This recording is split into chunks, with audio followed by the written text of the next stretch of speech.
Welcome to RBI Australia. Nice to be here. This is our batting cages for baseball and softball over here, our training facility. We have our team behind the cages over there and our retail shop, which is fully stocked with baseball and softball gear, everything you could possibly need over there.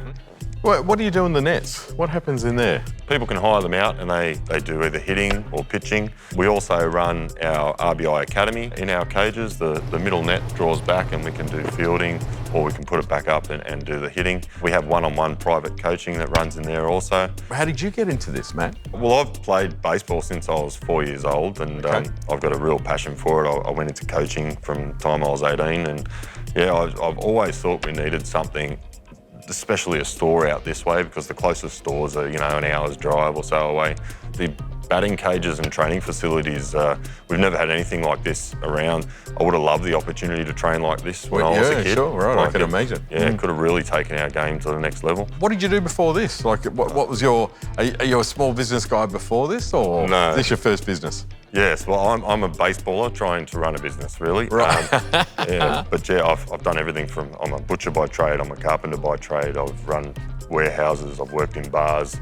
But all the way along, I've always ran off to coach my teams, run my teams, play my games. So to be able to do this for an actual job itself really is a dream for me. What have you found the most challenging over the last few years? I feel like we've got all the jobs of a big business, but we don't have the revenue of a big business, and it's just Kate and myself trying to get all these jobs done at the same time. You haven't got a marketing manager and an IT manager and a HR manager or whatever it might be. You've got to be all of them. Yes, between that's the two of right. you. We do. We need to cover all those things. And we have such good ideas that we can boost the business with and help our customers with it and make everything a greater experience. But we get bogged down in those little nitty-gritty of the day-to-day runnings of the business that just has to be done. What is the future? What do you want this business to look like in 10 years? We're trying to systemise everything at the moment, which again is another mammoth job. Yeah. But we're trying to systemise and get everything right, and so that then we can, pick this model up and put it down somewhere else, and whether it be franchising or expansion. What about marketing? Marketing is an endless pit, as everyone always tells us.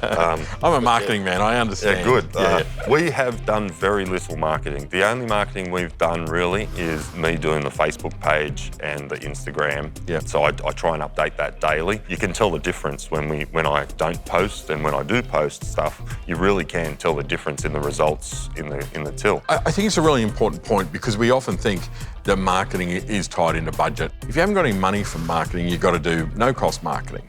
It means you've got to put time in. And exactly what you're saying, I mean, having looked at your Facebook page, you're pretty active in there. But again, I think there's some things that we could be doing. Let's sit down and come up with some ideas, some strategies that you can actually use. Sounds good.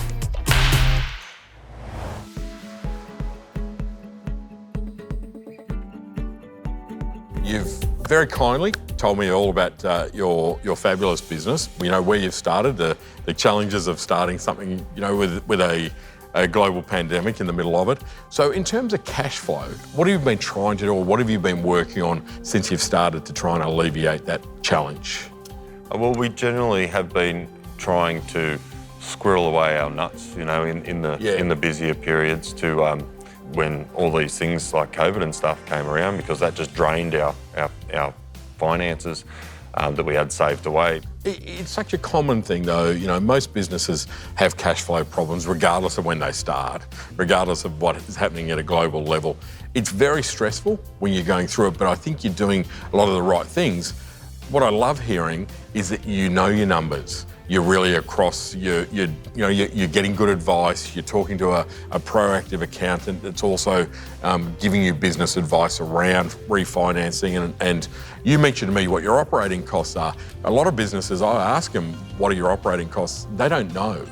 And they don't actually know if they're losing money or making money until after the financial year has ended. So again, if you said to me, what's the best thing we can do to manage cash flow, it's to know your numbers. Regarding the other challenges that we spoke a bit about were things like learning different skills, and how do you and Kate kind of upskill, I guess is the question I'm asking. Audible, we're big Audible fans. Audible's one of the, costs us a bomb each month, but I have different books of something I want to attack. I've basically got my whole education from listening to books. Yeah, I haven't done any formal study or anything like that. There's a quote that I like to use from a guy called Alvin Toffler, who wrote a book called Future Shock. He says, the illiterate of the 21st century won't be those who can't read or write, but those who can't learn, unlearn, and relearn.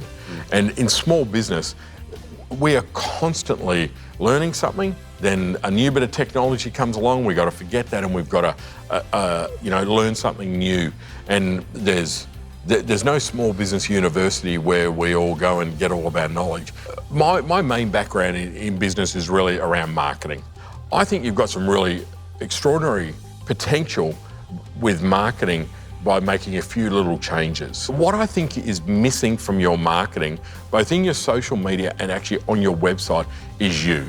You know, you and Kate, to be really honest, your lovely wife, because I think that people actually want to know the person behind the business. And sometimes I think that we think we're too little in business if we're telling our story. Definitely not. They want to know your story and they want to get to know you. There should be videos of you guys on your Facebook page, on all of your social media. And it might be anything from talking a bit about like how you do what you do to what you do to the latest product. We've just got these in. I know it feels a bit uncomfortable to be the video guy or to be doing that stuff. I get it completely, but it is one of the greatest opportunities for you in your business. All right, Matt, I've given you a whole pile of stuff in there. There's probably stuff you don't want to do. It's been great to chat to you about this. I'd love to come back in a few weeks and just see how it's all going. Yeah, it's been super helpful. Thank you very much. I'll give it a red hot crack.